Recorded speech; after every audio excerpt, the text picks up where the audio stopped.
마냥 기다릴 수가 없어서 일단 시작을 하자 얘들아. 독립협회 먼저 볼게.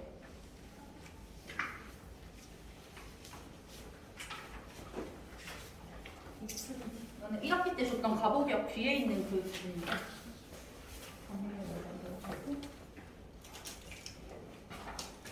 가부 의미격 위에 빼고 그 독립협회부터 보면 돼. 일단은 독립협회의 기본적인 틀을 먼저 잡아볼게요. 시작해봅시다.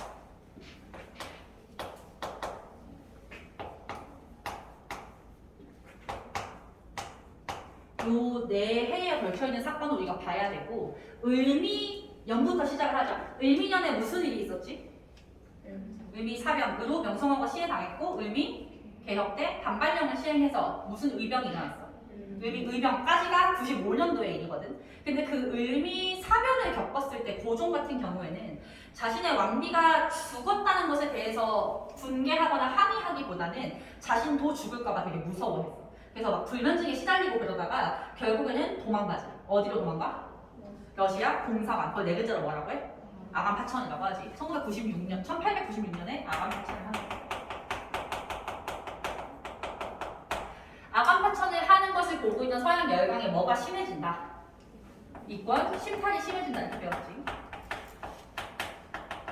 나라의 어떤 권리를 침탈당해도 아무런 대응을 하지 않는 나라구나 라고 생각을 하게 된 거지. 배웠던 거 한번 복습해볼게. 이때 가져갔던 이권 중에 러시아가 주로 관심을 가졌던 건? 삼림시설권. 미국은? 금강채굴권이랑 전기 관련된 산업들. 그리고 일본은 철도 부설권. 그게 이제 요때의 일인 거지, 그치? 근데 요거를 당연히 대부분의 국민들은 가만히 두고 보지 않았고, 국민들이 요것을 비판하면서 고종 돌아와라, 이권 침탈 막아라 라면서 만든 단체가 바로 독립협회였던 거야.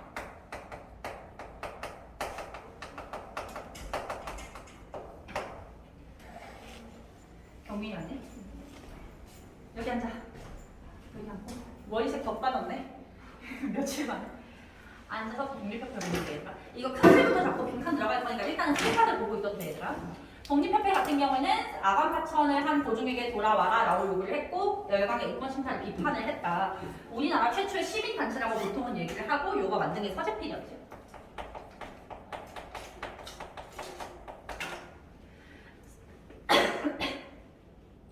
서재필이라는 사람에 대해서 조금만 더 얘기를 해볼게. 서재필은 급진개혁파였다. 급진개혁파가 일으켰던 사건이 경미가 뭐였지? 급진개혁파가 일으킨 사건.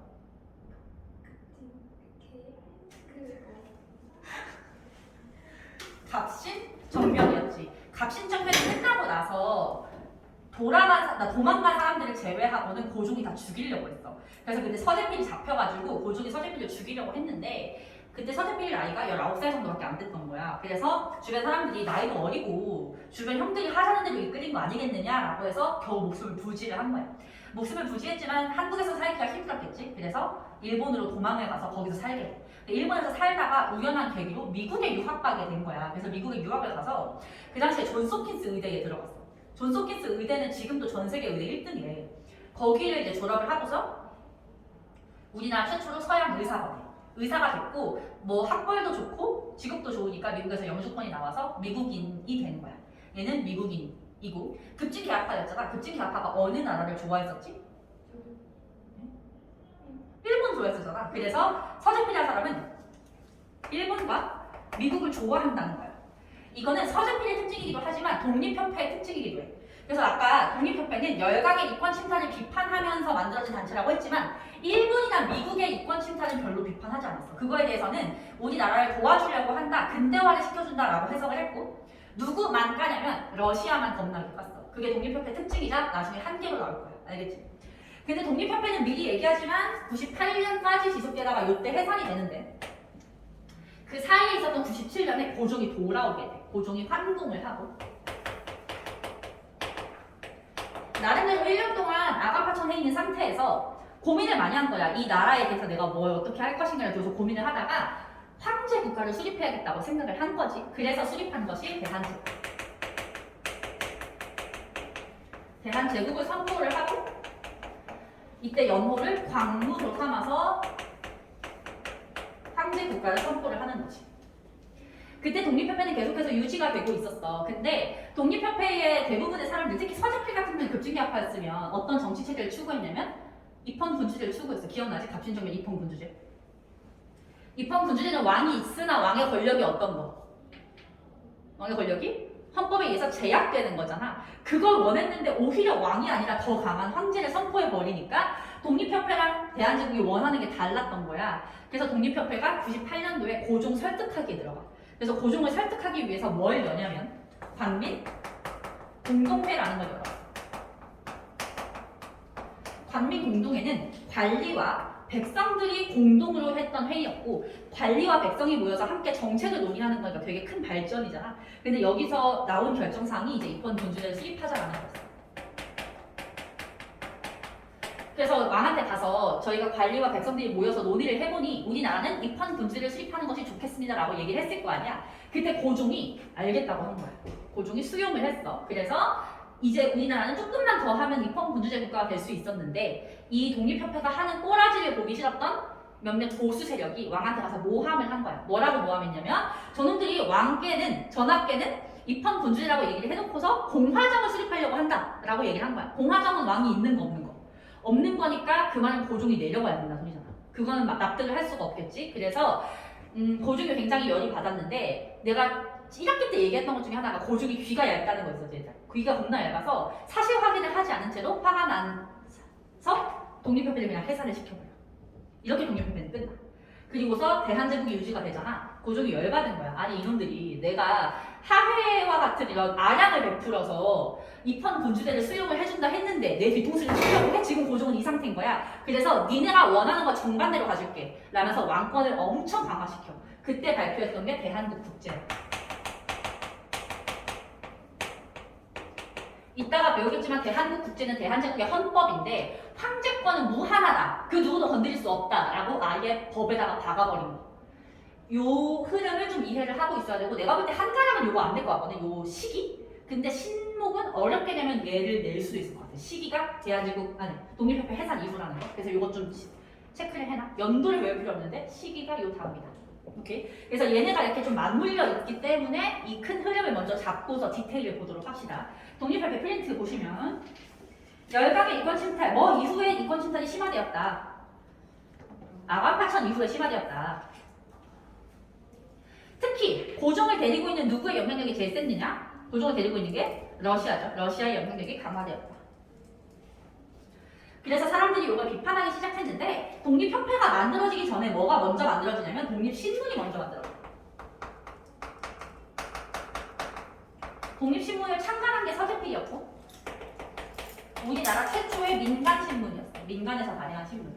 우리 얘들아 그 추석 보강 때 했던 거, 이 신문은 어떤 언어로 쓰였어?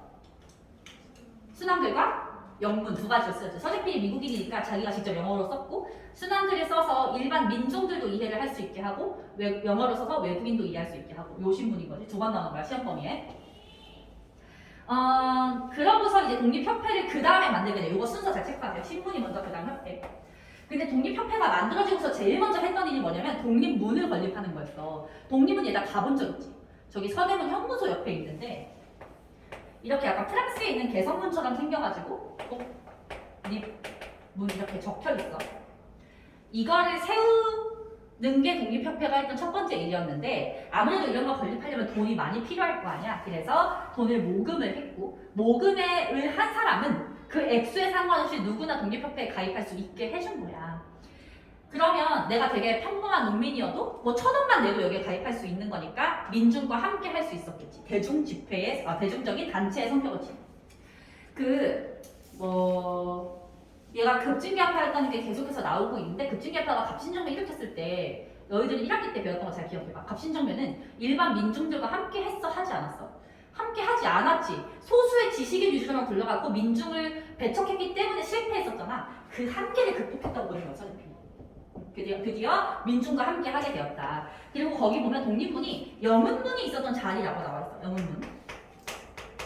원래 영문문이 있었던 것을 허물고 독립문을 세웠는데, 영문문은 뭐냐면 은혜에 환영한다는 뜻으로 청나라 사신이 들어온 들어올 때 지나가던 문이었던 거야. 그 사신을 맞이하는 문. 근데 그거를 없애고 독립문을 세웠으니까 사실 독립문 할 때 독립은 누구로부터의 독립을 의미해? 청으로부터의 독립을 의미하는 거야. 우리가 독립하면은 무조건 일본으로부터의 독립 같지만 아까 얘기했듯이 얘네는 일본을 좋아한단 말이야. 절대 그 의미가 아니라는 거 알아둬야 돼. 알겠지? 이제 본격적으로 활동을 볼 텐데 뭐 주요 인물은 서재필과 개화파 관료였고 독립협회에서 주로 활동했던 사람 중에 한 명이 너네가 알고 있는 이완용이었어요. 이완용도 독립협회 회원이었거든. 여기 독립문 글씨 있잖아. 이 글씨도 이완용이 쓴 거야.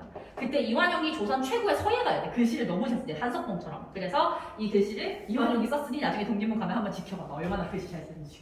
자, 아래 표를 봅시다. 표에서 이제 활동을 볼 텐데 디테일한 내용을 보기 전에 회색 바탕으로 되어 있는 4글자짜리들 먼저 한번 볼게. 민중개몽, 자주국권, 자유민권, 정치개혁 운동을 했다는 거잖아. 그치? 일단 민중개몽할 때 개몽이 무슨 뜻이야? 깨우친다는 뜻이지 일반 민중과 함께 갈 건데 현실적으로 교육 수준도 다르고 이러다 보니까 그 민중들을 우리가 깨우쳐 주겠다라는 거지. 자주국권, 국권은 국가의 권리인데 그걸 자주적으로 세우겠다. 남의 나라에 휘둘리지 않겠다. 자유민권, 민권은 얘들아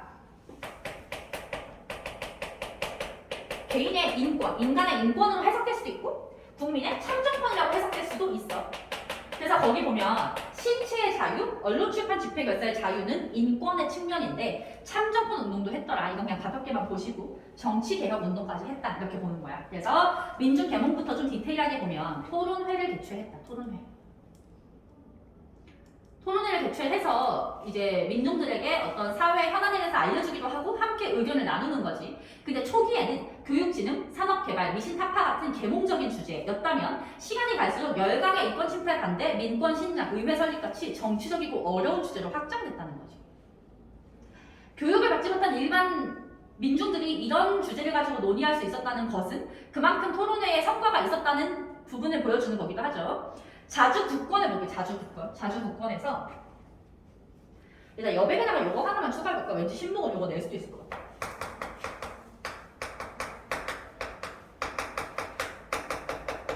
구국운동 상소문을 왕에게 올렸다. 자주국권인데 여백에다가 구국운동 상소문. 말 그대로 상소야. 구국, 나라를 살리셔야 합니다. 왕에게. 이리저리 휘둘리지 마십시오라는 걸 보낸 거지. 그냥 이거 키워드만 보고 빈칸에는 뭐를 개최했느냐? 여기다가 써볼게. 만민공동회를 개최했다. 만민공동회는 별표입니다. 독립협회에서 가장 중요한 것, 만민공동회. 이름만 놓고 보면 말 그대로 만민, 많은 사람들이 모여서 공동으로 회의를 했다는 건데 이 회의의 주제는 러시아의 이권 침탈 비판이었어. 아까 말했듯이 얘는 러시아만 깐다 그랬잖아. 러시아의 이권 침탈을 비판을 하는데 거기 화살표 뒤의 내용이 굉장히 중요해. 러시아 군사교관과 재정고문을 철수시켰고 한러 은행을 폐쇄시켰고 빈칸에 절명도 조차 요구를 철회시켰어. 절명도 조차 요구 철회. 절영도는 부산 앞바다에 있는 섬이었거든. 되게 따뜻한 지역이잖아. 러시아가 자기네 나라가 너무 추우니 이 부산 앞에 있는 절영도를 빌려주면 내가 거기서 이런 거 저런 거 하겠다라고 얘기를 했는데 조차는 빌린다는 거거든. 근데 말이 빌린다는 거지 영구히 가져갈 것이라는 걸 우리가 짐작할 수 있잖아. 그래서 그걸 막은 게 독립협회 만민공동회가 한 거다. 딱히 어렵진 않고 그냥 얘가 나왔을 때 독립협회인 것만 알면 되지. 자유민권은 아까 언급했으니까 넘어가고 정치개혁으로 넘어가서 빈칸에 얘야. 관민공동회를 개최했다. 관민공동회랑 만민공동회는 다른 거니까 구분을 해야 돼. 요거는 러시아를 비판하기 위해서 그냥 민중들이 모인 거고 요거는 정치에 대해서 논의하기 위해서 관리와 백성이 모인 거야. 입헌 군주제를 설립하기로 하고 수립하기로 하고서 얘네들의 결정 사항을 어쨌든 문서로 작성을 했을 거 아니야. 그 문서의 제목이 헌의 6조. 헌의 6조를 의결을 했어. 그럼 이제 요거를 갖다가 왕한테 바쳐야 되겠지. 왕한테 바쳤을 때 고종이 수용을 했다 그랬잖아. 그 말을 어려운 말로 뭐라고 하냐면 고종이 제가 했다고 얘기를 해. 제가 수용을 한 거야. 오케이. 그러면서 아래 빈칸에 뭐를 반포하느냐? 이렇게 하고 중추원 관제를 반포했어. 중추원 관제. 중추원 계속 나오지 얘들아. 우리 무당통치 때 중추원이 일제 총독부의 자문기구였다 이런 거 나왔었잖아. 경민이는 거기 시험범위 아니지만 그 중추원하고 달라? 이름은 같은데. 이 중추원을 의회로 삼아서 입헌 군주제를 하자는 걸 발표를 했는데 헌의육주랑 중추원 관제의 내용이 똑같다고 보면 돼. 근데 헌의육주는 그냥 결정사항일 뿐이다. 즉 제안서인 거야. 근데 그 제안서를 고종이 수용했을 때 이제 정식으로 발표하겠지. 그게 중추원 관제인 거야. 그러니까 내용은 똑같은데 어떤 반포하는 목적이라든가 주체가 다르다는 거지. 그래서 중추원 관제 맨 끝에 보면 중추원이 의회와 같은 역할을 하게 되면서 입헌 군주제를 지향했다. 그리고 내가 하나만 더 써볼게. 입헌 군주제라는 것은 다른 말로 이렇게도 항상 표현될 수 있어. 근대적 의회 제도를 수립한다. 그래서 표현이 달라도 같은 의미라고 생각하고서 문제 풀 수 있어야 돼. 현존하는 최대 입헌 군주제 국가인 영국이 지금 왕실이 무너지냐 많이 하고 있잖아. 알지? 얘들아. 왕비가 돌아가신 거. 아니 몰랐는데 엘리자베스 2세 여왕이 우리 할머니보다 몇 살 많더라고? 그렇게 나이만 줄었는데 나는 우리 할머니가 엄청 장수여서 93살이시거든? 근데 우리 할머니보다 한 몇 살 언니던데? 그래서 그 엘리자베스 2세 죽었을 때 추모하는 거 올리면서 뭐 그녀가 밟아온 과정 이런 거 있잖아. 우리 할머니가 이렇게 오래 살았다고 싶은 거야. 막 2차 대전도 겪고 6.25 전쟁도 겪고 막 그걸 다 겪은 거지. 너무 신기했어. 자, 아래 해석 부분 봅시다. 고종이 헌의육주를 채택해서 입헌 군주제 할 뻔했는데 보수적 관료들이 독립협회가 알고 보니 공화정을 수립하려 한다고 모함을 했다. 그래서 고종이 하루아침에 얘네를 해산을 시켜버리는데 해산시킬 때 데리고 갔던 애들 한번 써볼게. 한국협회와 군대. 한국협회와 군대.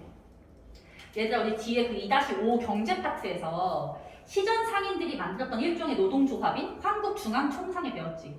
걔랑 똑같이 황국으로 시작하지만 절대 내용이 같지 않아. 황국중앙총상에는 상인들의 이권을 보호하기 위한 단체였다면 얘네들은 한마디로 말하면 황실에서 고용한 깡패 단체야. 깡패.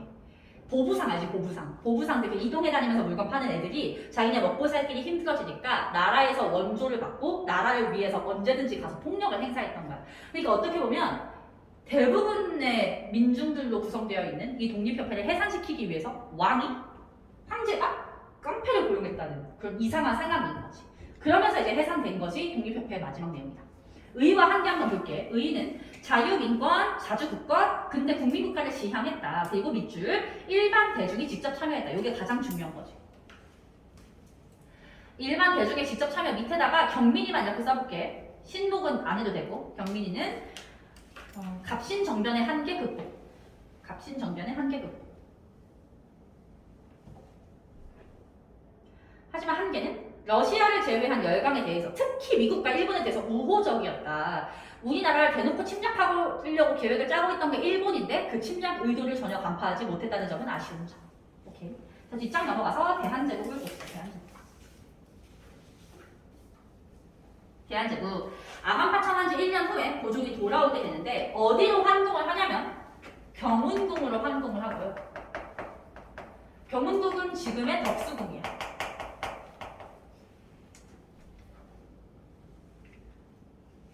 원래 왕이 사는 궁궐이 어디지? 경복궁이잖아 얘들아. 흥선대원군이 그 난리를 치면서 경복궁을 중건해놨는데 왜 거기로 안 가고 굳이 경운궁으로 갔느냐? 러시아 공사관 도보부. 언제든지 무슨 일 터지면 피신할 수 있기 때문에 여기로 갔던 거지. 그러니까 고종이 얼마나 그때 겁에 질려 있었는지를 알 수 있는 거야. 지금도 얘들아 너네 덕수궁 놀러 가면은 덕수궁 옆에 돌담길에 러시아 공사관 터 가는 길 이렇게 표지판이 있어. 따라가면 그 터를 볼 수 있어. 터인데 기둥 하나마가 남아있어. 대한제국. 국호는 대한제국도 연호는 광무입니다. 광무 요거. 연호는 광무. 환구단에서 황제 즉위식을 거행하는데 환구단은 체크를 하시고 교과서에 환구단 사진이 있을 텐데 얘는 사진만 보고도 대한제국이랑 관련된다는 거 알아야 돼. 근데 뭐가 이렇게 우상같이 생겼어 이렇게. 이렇게. 자, 광무개혁의 내용을 보도록 할게요. 얘들아 광무개혁의 광무는 대한제국의 연호잖아. 그래서 광무개혁은 그냥 대한제국이 했던 개혁을 전부 다 광무개혁이라고 해.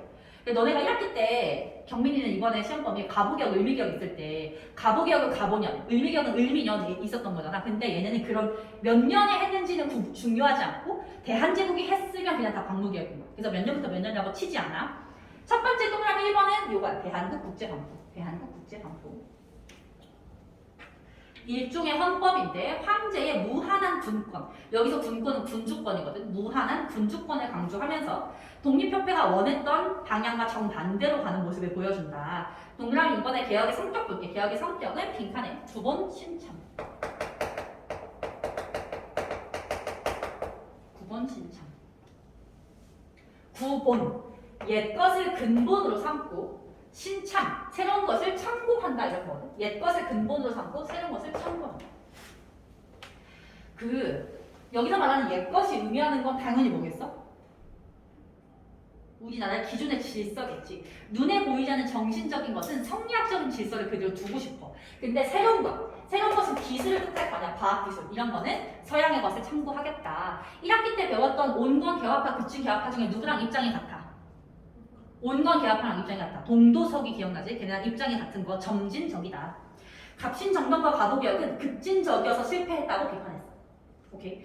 그러면서 이제 개혁의 내용을 볼 텐데 사실 중요한 것만 보면 돼서 내용이 많지 않아서 그냥 가볍게 볼 거야. 첫 번째 줄 국내부와 내장원의 권한을 강화했다. 요거는 교과서에 따라 없을 수도 있거든.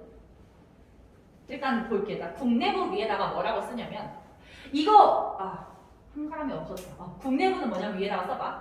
황실 업무 담당. 황실의 업무를 담당하는 곳이고 내장원은 황실의 재정을 담당하는 곳이야.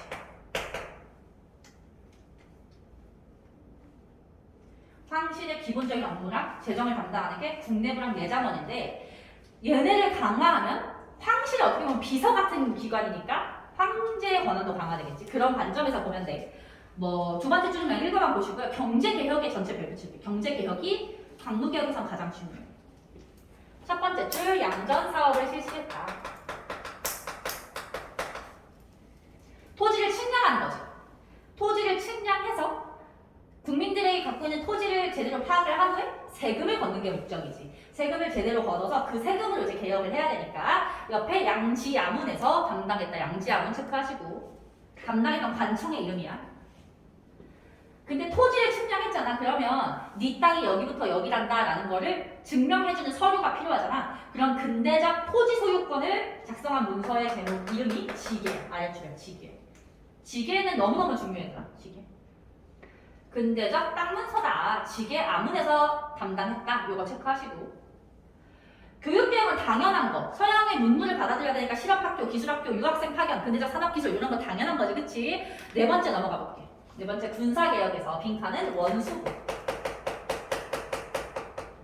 원수부를 설치해서 황제가 직접 통솔을 합니다. 원수부는 뭐냐? 오늘날로 치면 국방부인 거야. 국방부. 국방부인 원수부를 설치하는데 그걸 황제가 담당하면 또 황제권 강화되겠지. 그래서 지금 광무개혁의 대부분의 정책은 황제권 강화 쪽으로 가고 있다는 거 느끼기만 하면 돼. 키워드 외우고. 끝입니다. 의와 한계 보자. 의와 한계. 외세의 간섭을 배제한 자주적인 개혁이었다. 우리 경민이 시험범에 가부개혁 들어가잖아. 가부개혁은 누구의 강요로 시작했어? 일본의 강요로 시작했지. 근데 이 광무개혁은 온전히 우리 스스로 시작했다는 점이 의의가 있는 거지. 그러나 한계 체크해볼게. 한계. 너무 황제권 강화만 신경 쓰다 보니 민권 보장을 해주지 않았어. 근데 민권을 향상시키는 게 독립협회를 비롯한 대부분 민중들의 바람이었잖아. 전혀 무시했다는 거야. 그리고 결국에는 너네가 배웠던 1900년대 한일 이정서부터 해가지고 을사들이 거치는 그 과정을 통해서 일본의 식민지가 되면서 중단됐다. 이게 한계점. 오케이? 됐고 독도간 놈만 보면 경민이 시험범위 끝나. 이걸로 볼게. 이 단어 잠시만요. 들었어.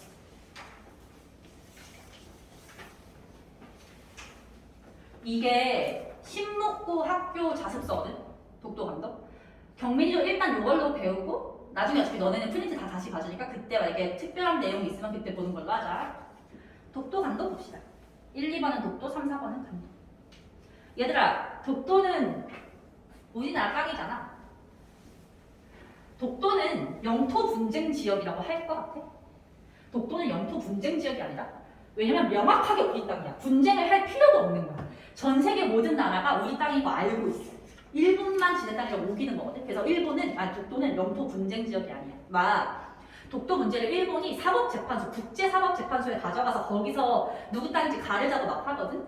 근데 거기 갈 필요도 없는 우리 땅이고 일본은 거기 데리고 가서 약간 전 세계적으로 약간 분쟁 지역인 걸 알려서 자기네가 가져가려고 하는 속셈이거든. 독도는 우리 땅인 걸 기본적으로 알고 있으면서 1번, 2번 전체 내용 중에서 딱 하나를 빼고는 다 독도가 우리 땅인 증거고요.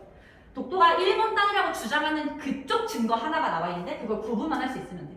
거기 표에서 삼국 고려 조선 전기 조선 후기 나와 있는데 일단 삼국시대 한번 밑줄 그어볼게. 신라 지증왕 때 이사부가 우산국을 복속했다. 신라 장군 이사부는 들어봤지 얘들아? 이사부가 우산국을 복속했을 때 우산국은 울릉도와 독도 나라. 요때부터 명확하게 우리 땅인데 이게 6세기인 거야. 6세기. 6세기부터 독도는 우리 땅. 고려랑 조선권은 얘가 외울 필요 없어요. 역사적 문헌 이름도 외울 필요 없고요. 고려 조선은 그냥 일가만 보면서 고려 시대와 조선 전기까지 독도가 우리 땅이라는 걸 명확하게 인지하고 있었다는 것만 알면 돼. 그러다가 조선 후기에 숙종 때, 자 숙종 동그라미. 숙종 때 안용복이라는 사람이, 안용복 이름은 반드시 외워야지. 안용복이라는 사람이, 얘 원래 직업이 뭐지 이 사람?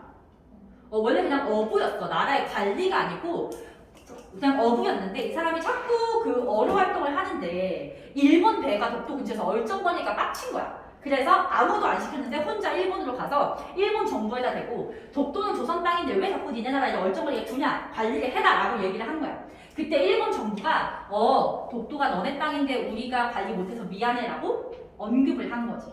그래서 숙종 때 안용복의 활동으로 일본이 이제 그런 언급을 했던 것이 이제 문헌상으로 남아있게 된 거지. 안용복 이름 외에 나머지는 알 필요 없어 얘들아. 근데 이제 대한제국, 어쨌든 우리 지금 대한제국이랑 근대 시기를 보고 있으니까 그 부분이 중요한 거야.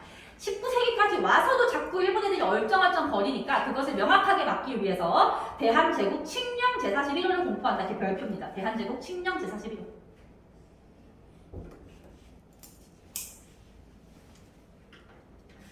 대한제국 칙령 제41호 내용은 거기 앞에 나와 있거든. 얘가 밑줄 그어볼게요. 울릉도를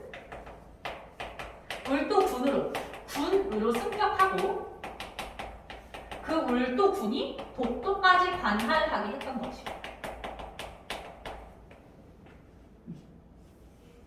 일단 오늘 제주도 놀러 가면 우도나 마라도 같은 섬 가잖아. 근데 우도랑 마라도도 제주도에 포함되어 있는 거지. 그런 것처럼 독도가 울릉도에 이제 포함되는 개념이 된 거야.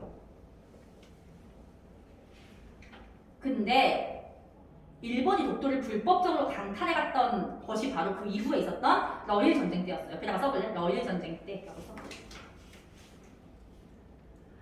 러일 전쟁 때 일본이 한국의 군사적 요충지를 임의로 사용할 수 있다라고 했던 조약의 이름이 뭐지? 한일 의정서. 그거에 의거해서 땅을 가져가는 거야.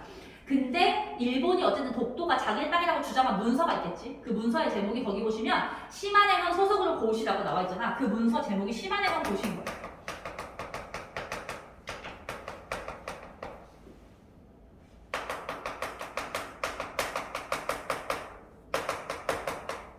자, 봐봐.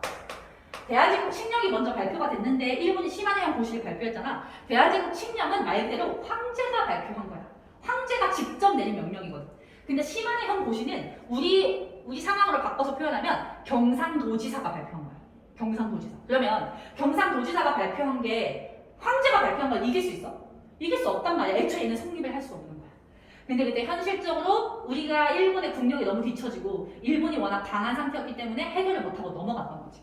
나중에 일본이 패망하고 나서 일본도 독도가 한국 땅인 거 인정했고 미국이나 영국 같은 강대국도 독도 한국 땅이라고 인정했는데 나중에 일본이 이제 패망하고서 좀 시간이 지나면서 좀 스멀스멀 다시 지네 땅이라고 우기고 있는 상태고 전혀 걔네 땅이라는 근거는 없다. 그래서 이 전체 내용 중에서 시마네현 고시 빼고 전부 다 독도가 한국 땅이라는 증거라는 것만 알면 돼. 오케이? 그 다음 간도로 넘어갈게요. 간도. 간도는 얘들아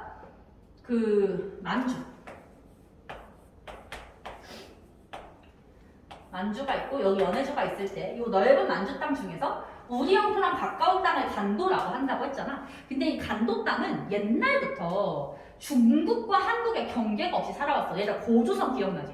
고조선도 이 만주에 있었고 고구려도 만주에 있었다 보니까 뭐 어디가 어딘지 구분을 안 한 상태로 여기 사는 백성들끼리는 그냥 국경 구분 없이 왔다 갔다 해서 살았던 거야. 근데 언제부터 갑자기 중국이 넘어오지 말라고 하냐면 청나라 때부터, 숙종 때부터. 거기에다 백두산 정계비 옆에 숙종이라고 써볼래? 아까 안영도 숙종이잖아. 백두산 정계비도 숙종이야. 숙종 때부터 갑자기 여기 간도가 지네 땅이라고 해서 넘어오지 말라는 거야. 그래서 우리가 야 원래 거기 딱히 국경도 없었고 그냥 원래 살았던 지역인데 왜 그래? 라고 하니까 그러면 지금이라도 경계를 정하자 이렇게 된 거야. 그래서 여기 백두산에다가 백두산 정계비를 세웠어.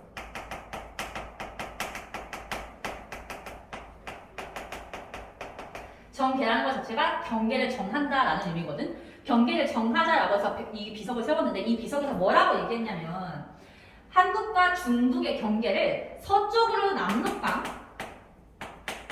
동쪽으로는 토문강을 경계로 한다라고 되어 있어. 압록강이 어디냐면 여기 백두산 기준으로 이렇게 서쪽으로 흐르는 강이 압록강이고 여기서 이렇게 위로 흐르는 강이 있어. 여기에 토문강이 있거든. 이렇게 남은 거야. 그러면 이 노란색으로 색칠한 땅은 청나라 땅이 맞는데 빨간색으로 색칠한 땅은 누구 땅이 되는 거야? 우리 땅이 되는 거야. 이렇게 살아왔어. 근데 19세기 와서 다시 중국이 간도를 자기의 땅이라고 막 주장하기 시작하는 거야. 그때 중국이 뭐라고 했냐면 야 있잖아 너네 이거 토문강이라고 했던 거 있잖아. 사실 중국에서는 이 강 이렇게 흐르는 강이 두만강이거든. 중국에서는 두만강이랑 토문강이랑 발음이 같아. 그래서 너네는 착각한 것 같은데 우리가 이거 두만강이라고 생각하고 쓴 거야 라고 얘기한 거야. 이거 발음이 달라서 그런데 너네가 이해해? 이런 식으로 나오는 거지. 그래서 갑자기 이렇게 경계가 지게 된 거야.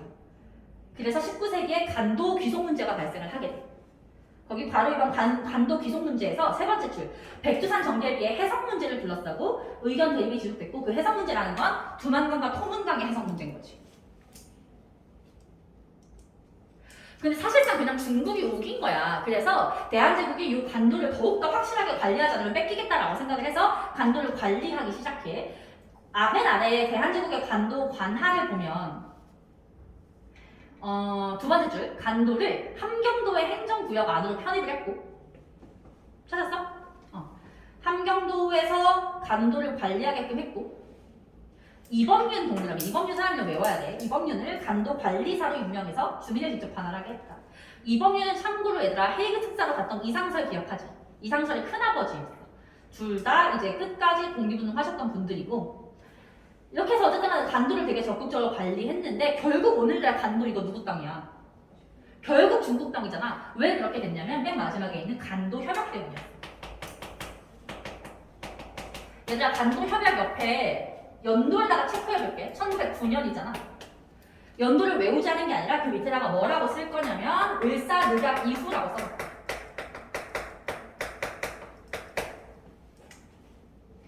얘들아 을사늑약으로 우리나라가 일본에 무슨 권을 뺏겼지? 외교권을 뺏겼지. 그래서 우리는 이 협약을 맺을 수 있는 주체가 아니었어. 그래서 이 조약은 청과 일본 사이에서 체결된 조약이었던 거야. 일본이 지네 멋대로 간도를 중국에 줘버린 거지. 그러면 일본은 청에다가 간도 지배권을 줬잖아. 그 대가로 일본은 뭐를 받아갔냐? 날개단에 나와 있거든. 맨 밑에 남만주 철도 보살권. 남만주에 철도를 세울 수 있는 권리, 그리고 탄광 채굴권. 이런 걸 가져간 거야. 오케이? 근데 얘들아, 을사늑약은 합법 조약이야, 불법 조약이야? 을사늑약 불법이지. 그러면 얘도 불법이야. 그래서 어떻게 보면 오히려 간도는 우리가 중국이랑 뭔가 협의를 해서 더 정확하게 주의를 가려내야 되는 땅인데 오늘날 사이에 북한이 껴있다 보니까 그 합의가 너무 힘든 거지. 그래서 이제 좀 우리가 앞으로 해결해 나가는 숙제다라고 해서 교과서에서 설명을 하는 거야. 이해됐어? 오케이. 그럼 여기까지 해서 경민이 시험 범위가 끝났어. 신목은 3-5만 하면 끝나는데 5분 쉬었다가 합시다.